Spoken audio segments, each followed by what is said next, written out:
Ukrainian President Volodymyr Zelensky again made an appeal for more help from the West as it tries to ward off a Russian invasion. CBS News crews on the ground in Ukraine report seeing guns being handed out to civilians to help in the fight. On Friday, President Joe Biden approved an additional $350 million worth of weapons to send to Ukraine. To talk more about Ukraine's efforts, I'd like to bring in General Philip Breedlove. He is the former Supreme Allied Commander for NATO and a distinguished professor of international affairs at Georgia Tech. Welcome. Thank you for being here. So tell us, how is Ukraine maintaining its defense of Kyiv and other key cities, and how sustainable is this strategy? Two very good questions, Lana. Thanks for having me on. So it seems that Ukraine has done a wonderful job of sort of arranging a defense in depth so that they can keep the Russian advance under pressure from when it comes across the border to when it gets closer to Kyiv. And what that's allowing the Ukrainians to do is harass and attrit those forces before they come into contact. And this is, I think, a good result of what they've done by creating their territorial forces and now actually really just arming the populace. It makes the entire measure of Ukraine a problem for Russia. And if Kyiv were to fall to Russia, what would that mean for the U.S. and NATO in terms of level of involvement in this conflict? Might it change public opinion? Well, that's hard to predict. It might. Clearly how Russia would do that, and if they did that in a particularly brutal way, like they did in eastern Syria using barrel bombs and other discriminate weapons of terror, that could be a problem. But my guess is that Russia will not try to actually take Kyiv, rather to encircle it and then begin to go in to try to find those people that they want to find. As many will tell you, urban warfare just soaks up troops, and that is a big price to pay for Russia to try to go in and do door-to-door battle in Kyiv. The people that they try to find, you mentioned, number one on that list, according to Ukrainian President Volodymyr Zelensky, is Ukrainian President Volodymyr Zelensky. But still, he has decided to remain there. He's also asked Turkey to block Russian military vessels from traveling into the Black Sea. If Turkey decides to do this, how might that affect Russia's offensive?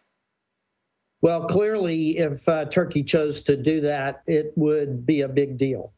That was not the case in 14, and that was not the case in 08. And Turkey would not go out on a ledge like that unless it had amazing assurances of support from the rest of NATO and the United States, because Turkey would be ill-advised to take on Russia there and stand alone like Ukraine is having to stand alone now. So that would be a big step. But using the Montreux Convention to address the reinsertion or the resupply of Russian naval components already in the Black Sea, that would be a big problem for Russia.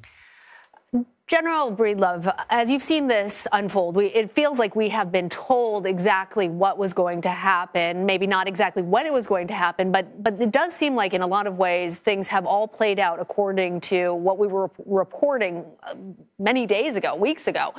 Have you been surprised by the Russian attack or Ukraine's defense? So yes and no. You're right. We were looking, many of us, at a northern attack against Kyiv, a central attack through the Donbass, and then some form of attack along the southern coast. Maybe a surprise there was the Russian naval infantry attacks into Odessa and what's going on there. Two things have surprised me. In the first 2 days, Russia fired a lot of missiles, more than I expected, and struck many, many military sites, and as you saw, missed and hit a lot of civilian sites as well. And the density of those first couple of missile attacks across all of the air defense pieces in Ukraine was a surprise. And then the second surprise, and we should be very, very careful not to get overly optimistic, but the second pleasant surprise is how hard the Ukrainian forces are fighting. Mm-hmm. And they're having some successes. The hammer strokes have not fallen yet. Big armor is left to come, and how and when Mr. Putin commits that big armor could make a difference. There are rumors now that there are at least 2 armored thrusts already starting to move, and those are going to be big problems for our Ukrainian brothers and sisters. But again, Ukraine has fought hard, and I think it has frustrated Russia and specifically frustrated Mr. Putin. All right. General Philip Breedlove, thank you so much. Thank you. Richard Barron's there. Now, a significant story is breaking tonight regarding Germany and the supply of weapons to Ukraine. Our security and defence editor, Deborah Haynes, is here in Kiev. So what have Germany decided to do? Well, Germany, which remember was the country that didn't back sending lethal aid to Ukraine up until this conflict, has just announced that it's going to send 1,000 anti-tank missiles and 500 Stinger missiles, which are the sort of surface-to-air missiles that that a soldier can carry and launch from his shoulder. It's a huge, significant reversal of policy by a country that has until now resisted lethal aid for Ukraine, something that the UK, the US, Canada had been doing, providing these anti-tank weapons, ammunition to the country. It's the single thing that Ukraine needs most.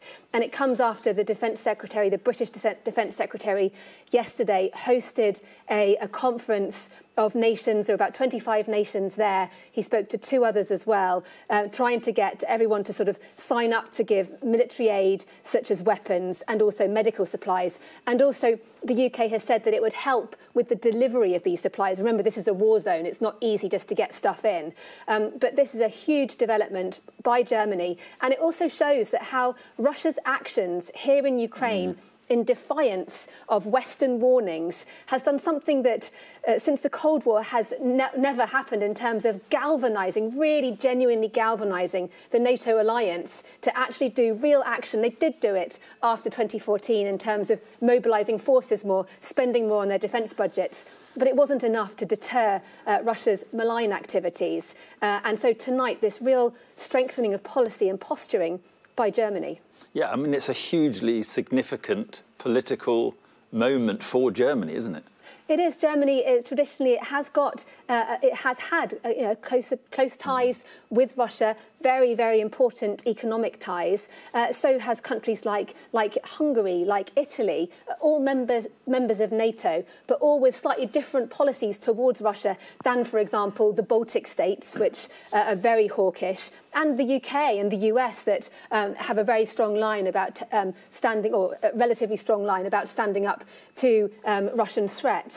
So yes, a significant move by Germany. Also, the Ukrainian president said that France, too, had said it was going to send in weapons. We've heard from the Netherlands that they're going to be sending in Stinger missiles.